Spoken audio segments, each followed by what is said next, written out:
joined by Dianna Russini of The Athletic, who, along with Zach Rosenblatt and I forget his name, Silver. Dianna, you could help us out here. You guys co-wrote the article for The Athletic. It's so many of you guys on this, I can't even keep track of all the names. But I'm glad Mike Silver is like a sports journalism icon. He's I know Mike Silver. 75 Sports Illustrated covers, but no, I totally get it. Like, I know Mike Silver. Have a lot of people. Well, you have a lot of people in the story because this is a story that takes a lot of reporting. You don't engage in a story about an owner in the NFL unless you have all the big muscles and all the big dogs involved. And we got Mike Silver involved for this exact reason because we started working on this about 6 months ago. And once we started to gather all the intel, we realized, okay, if we're going to do this, we need to make sure we get everything accurate and we make sure all of the reporting is top notch. And hopefully that's something that you guys discovered while reading the article on The Athletic. How are you? Hello.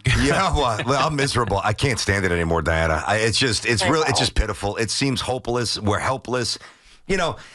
So, and I'm assuming this is true, and I trust your reporting. I think you're very good at your job, right?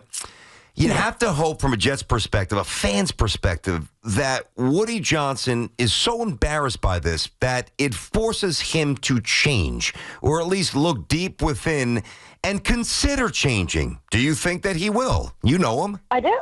I think Woody Johnson certainly has read the story. Obviously, people in the New York Jets building has read the story, and they're aware that what we uncovered is probably just a small piece of a very big pie that we've heard the rumors and the gossip in the New York area about some of this, which is why we thought it was important to sort of nail it down. Like, okay, it's easy as fans to say, well, our owner thinks, well, why? Well, here's why, right? You're trading a player like Jerry Jeudy. You're allowing your football people like Joe Douglas, the GM, to negotiate with the Denver Broncos and then abruptly call it off. For a bunch of reasons, and one of the reasons had to do with the fact that his Madden rating was too low. Madden as in the video game, which, so many people play, but I don't know of any other owner that is using those type of references to make decisions in the football space. Mm-hmm. And that story was floating around the league for a while. That almost seems unbelievable. I believe you. That seems and unbelievable. It's not the only time he's done it. Correct. It definitely surprised me at first, and I'd say reporting that you got to make sure you have at least 5-6 people making sure everyone is buttoned up on it, because I didn't believe it either, and it's true. And then I found out that he also did it with John Simpson, who turned out to be great. And, right? Well, I think we could all say he was probably one of the best players on the Jets team this year, but he's used the Madden rating as reference. I don't think Woody Johnson is playing Madden. I think we can all agree, unless he does. I mean, if he does, that's awesome. They'd probably be bad at it. His sons play, though. They're probably bad at it, too. And that's another theme in the story of, it's fine that owners have their children around. I covered all the teams in the league, and I see family constantly. But allowing a seat at the table in decision-making, allowing influence, from the information we gather of people that work in the New York Jets organization at this moment and have worked there in previous years, it's been made very clear that while Brick Johnson, the 18-year-old, isn't standing on the table going, we must get this player, he's talking to his dad and giving his suggestions of what he's seeing on Twitter, what he's reading, how he thinks this should be. And Woody, being a father, is listening to his sons. But unfortunately, that's not how you want an operation to run. You do not want to be taking advice from guys that can't even legally drink. Good God. That's just an embarrassment. A football organization. Hearing you say it, it's one thing to read it, Dianna, which is bad enough, but hearing you say it and envisioning it, it's just embarrassing. BT and Sal on the Fan, we're talking with Dianna Russini, who wrote the article for The Athletic, the latest scathing piece on Woody Johnson. That was going to be my next question anyway, as far as the kids getting involved. is this somewhat normal? You'd think rich owners have rich children, spoiled brats hanging around these teams. Is this somewhat normal, even if it may go a little further than what happens in other NFL teams? But getting the kids involved, where does the Jets rank in comparison to the other teams around the league? Kansas City is a great example. Their owner has daughters. They have one daughter who, I'm sure you've seen her on social media, who really wants to be part of the football operation at one point. She's in her early 20s. And she attends meetings. She's around the team. She goes to the owners' meetings. But I've never been told a story where she's telling her father what the football people should be doing. She's not telling Andy Reid, here's how this is going to go, or telling Brett Veach, here's what I think. If she's asked, I'm sure they're open to it. So, look, I think the idea of a father wanting his sons to be part of something that he cares about and something that he owns is fine. That's normal. Allowing those children to tell people that you have hired to do it is a problem. When they don't have that experience. It's one thing for me to, my dad was a plumber, to go to work with him, to watch him work. I'm not telling my dad to use a certain pipe. What about a wrench? And if he, and if he did listen to me, he'd be out of business. So this is a problem. And guys, look, the overall issue here is people close to Woody will tell you that Woody just wants to win. He holds people accountable. He has a high standard. And I think at some point here, they have to go, this is who you are, but this is not working. This is obviously not working doing it this way. And, even the treatment of players. Did you guys come across the anecdote about Mike White, right? You guys remember Mike White was a hero around here. We brought it up. Playing with these broken ribs. He goes into the shower and Woody's telling people in the locker room that he sucks. His words, not mine. So I just think all of this collectively together. And you saw we got the Jets on this. They gave us on the record comments acknowledging this. They are aware, and I give them credit for that. They could have easily just ignored us. They could have easily just put out a statement saying the Athletic is a bunch of liars or whatever they want to do. But they know that there are problems, and they want to fix them. And I think that's what they're trying to do right now with trying to nail down this GM head coaching search. Dianna, is there, and obviously we'll get to that, is there anybody in the building that's not named Johnson that can look Woody in the eyes and speak from the heart and with a little bit of authority, even though Woody's the owner, and Woody actually respects and sometimes listens to that person? Well, I think that them bringing in Mike Tannenbaum was purposed. I think Mike has so much experience with Woody, the good and the bad, that I do think Woody trusts him. I think the team president there also has tons of respect around the building. I came across that in just my reporting about how he is just really one of the best parts of the Jets organization. And that's even just around the league. That's people in the league office even telling me about him, that the Jets team president has what it takes. I just think you have a lot of the same people around Woody for a long time, that it would not hurt them. And this is just my opinion, to bring in a buffer, to bring in someone that could perhaps maybe help manage Woody. But the three of us know Woody probably wants someone he trusts. And I think that's where they're going to run into an issue.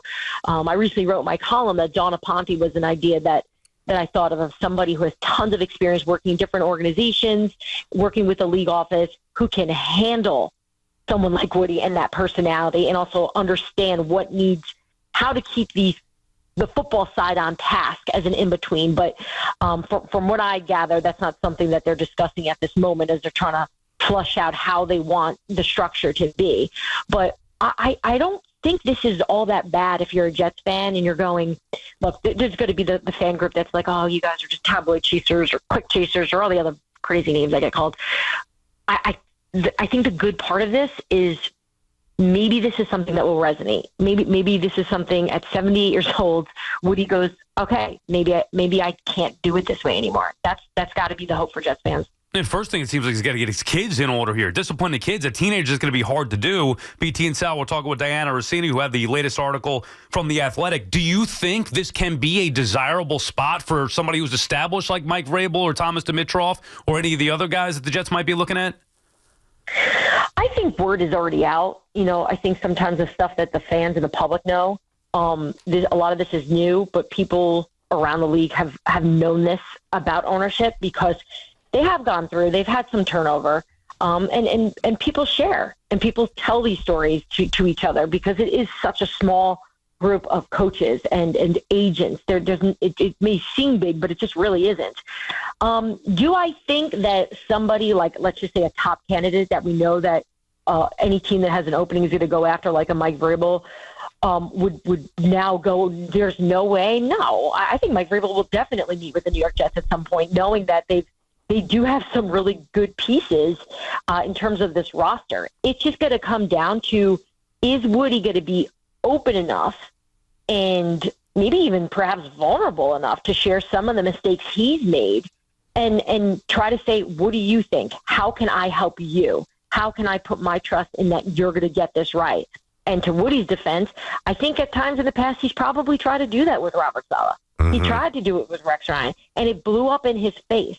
So I think he's got to find a way to trust the next person that comes in, and the next person that comes in has to be able to clearly lay out their philosophy, what they want, where they want this thing to go, and what they need from the owner. And if the owner doesn't think he can do it, and if the people around Woody don't really believe that Woody can hold back, then they have to have a real serious conversation, because having a first-time head coach come into New York, to me, I think that's the worst case situation for them. It may be that may be how it winds up, because they'll lose out on some of the veteran guys, but it is hard enough to be a coach. Now throw in the layer of a difficult owner, throw in New York and everything else that comes along with it. Yeah, and a 41-year-old quarterback with a contract that's not great. I want to ask you something about Rodgers. Obviously, the record is what it is, and the Jets have not taken the step forward that we all thought that they could when they traded for Rodgers. Forget about the record, though. Do you think that he has added to the culture or weakened to the culture, whatever the heck that culture is in the building? Has it gotten worse or better since he showed up? I'm a little taken back that you're asking that, because not to redirect, do you think it's gotten better? No, but I'm not on the inside. No, I don't. Listen, I've got 4 hours every day to talk about this. I'm very curious. No, I don't. To be very direct. And by the way, I listen to you guys all the time. I love you guys. I got you. I don't, Dianna. I don't think he's. I didn't mean to be aloof there. It's more, no, this has not worked. This is not what the Jets signed up for. This is not what Aaron Rodgers has signed up for. The relationship between ownership and the quarterback is not great. He gets along with Christopher Johnson. That relationship is great. It is not good between Woody and Aaron. It's fine. It's had its ups and downs, more downs than ups. Mm-hmm. Woody wants a better Aaron Rodgers. He wants the MVP caliber type. That's not what he was getting. Rodgers has had strong opinions about things. Woody doesn't always agree. And Rodgers doesn't agree with a lot of things that Woody's doing. As much as we're reflecting on some of the ownership issues here, these are things, the sentiments that the players feel as well about how this organization is run. And Aaron Rodgers certainly has a lot of opinions, and he has shared this publicly. I think he's been letting it out a little bit week by week, whether it's on Pat's show or even in his press conferences, that he doesn't have tons of respect for the way the Jets operation has been run. I don't think that's a secret. So how can you expect a quarterback to come in here and set this incredible identity that he was promised, or at least those that were hopeful that he would bring, when he was never even set up to win? Yeah. That's the problem. To me, it's been everybody else but Aaron Rodgers. I'm not saying Rodgers has been great. It's everybody. No, it's him too. Yeah, it's everybody. Well, I'm not saying he's been great, but to me, he's not the problem. He's the one winner. The guy's won 4 MVPs. He's won a Super Bowl before. He's trying to change things. He comes in here, and it's just, as you said, Dianna, yourself, he wasn't set up to succeed. On that, I did want to ask you just to clarify, what happened after the Denver game? Did Woody want to bench Rodgers? Was it a joke? Because there was a couple of different things about that one specific situation. Yeah, the Jets went on the record with us to tell us that was a joke. That was in jest is the term that they used, right? As like hey, I just want to be provocative here and see what the reaction could be in the room. I don't know what's funny about that. No, yeah, I'm not sure I'm buying that. I mean, I respect that the Jets said that on the record to you. I respect that part of it, but I think they're covering up. It doesn't make any sense. You're right. It's not funny. It's not funny. There's no joke in there. You don't joke about benching a Hall of Fame quarterback that has won MVP 4 times to just say it, to just get a reaction. But those that know Woody, and I've been told numerous stories over the years about him, that this is his personality. He likes to push. He likes to just get reaction from people, to see who's got the guts, who's got the courage to do things and speak up. But I think the most important part of that story is, it's not so much how you take it, with how the a Jet spokesperson takes it, how I take it. It's how the room filled with people that are coaching Aaron Rodgers and making these decisions take it. And none of them took it as in jest. None of them took it as a joke. They took it as, this is something the guy that owns the team, that signs their check, has made a suggestion. So this is something that we need to consider, and this is not a good idea. So I do think a lot of people are falling into the trap of, well, he was just joking. Let me know what's funny about it, and we can all agree. Yeah, I'm still waiting for the punchline. Right, that's what they said, but obviously do the math. Come on. I mean, it's ridiculous. All right, listen. I know, and I feel for Jets fans, because I do think that there was a point, guys, because I've talked to you guys before, where this thing was on the right track, it felt like. This thing was cruising, and it all just fell apart, and just like any other losing team, by the way, this isn't just specific to the New York Jets. When you're losing, this stuff all comes to light. Yeah. If Robert Saleh is still the head coach, if they've got a winning record right now, and things are moving into the postseason direction, I'm not sure if this stuff gets uncovered. No, listen, Dianna, at the end of the day, really appreciate your time, Dianna Russini, BT and Sal. I mean, you could go to any franchise that's had sustained failure rather than what we're all chasing, sustained success, and do an investigative piece and collaborate with 2 or 3 other peers and do a deep dive and be well sourced. And it's not going to be pretty below the surface anywhere, whether it's the Browns or maybe the Jaguars right now, or the Knicks back in the day with Isaiah and James Dolan. And so it is what it is. I don't know that we should be surprised about this, but I was still, even me, who has been almost callous to the point where, I won't say it doesn't bother me, but I'm never stunned anymore with the Jets' failures. This even went a layer below I thought was possible. It's almost like this was written up and it's a parody account. Like, this can't possibly be real. But it is. I know. It's funny, the reaction. It's not funny, but the reaction around the league has surprised me. A lot of people are like, wow, I've heard this before. And, people from other teams, like, even we published this morning around 5 a.m. and I was getting texts by 7 a.m. on the West Coast from teams out there. Like, wow, oh my goodness, I heard it was bad. I didn't think it was this bad. And look, everyone likes to watch the car wreck. There's problems like this in the other New York organizations. So it's not like anyone. Like this? It's not as Madden driven, but they've got their own set of problems. Yeah, they're still playing Tecmo Bowl. That was a good one, BT. That is funny, because there's a lot of reasons why you said it that makes it very funny. But look, both teams are losing right now. Both teams are in a hard place. There's not a lot of answers for the future. All I know for the Jets, they've got to nail this GM head coaching search, and I know for a fact that they are trying hard right now in making sure that they're going to be able to be as honest and open with these candidates about what they want accomplished here in New York, because after a story like this, they're going to have to answer a lot of questions. Thank you, Dianna. We appreciate your time. Thank you, guys. Dianna Russini of The Athletic, of course. Zach Rosenblatt, Mike Silver also contributing to that latest scathing column about Woody Johnson. And I love what you said there, BT, because this is stuff that we have heard behind the scenes for years. She heard it, I'm sure, herself, and others are like, hey, let's go report on this. And there you go, get together, and now it's another report that paints Woody in, I don't think a bad light, I think it paints him in who he is light. This is what's going on with the Jets. Yeah, but the thing about Woody is I think the for a while, the impression was, he's docile, he's woody, he's just kind of, because he's not some big physically imposing figure. Yeah. But he seems to be a tyrant behind closed doors. And I didn't really think it was quite like that until a couple of years ago. But, listen, this has been a 6-month investigation. Right. So you do this kind of a deep dive on a franchise, you better connect the dots and be right. And, I'm not saying I'm taking one side or the other, but, I mean, how do you refute what's been reported? They've been a mess forever.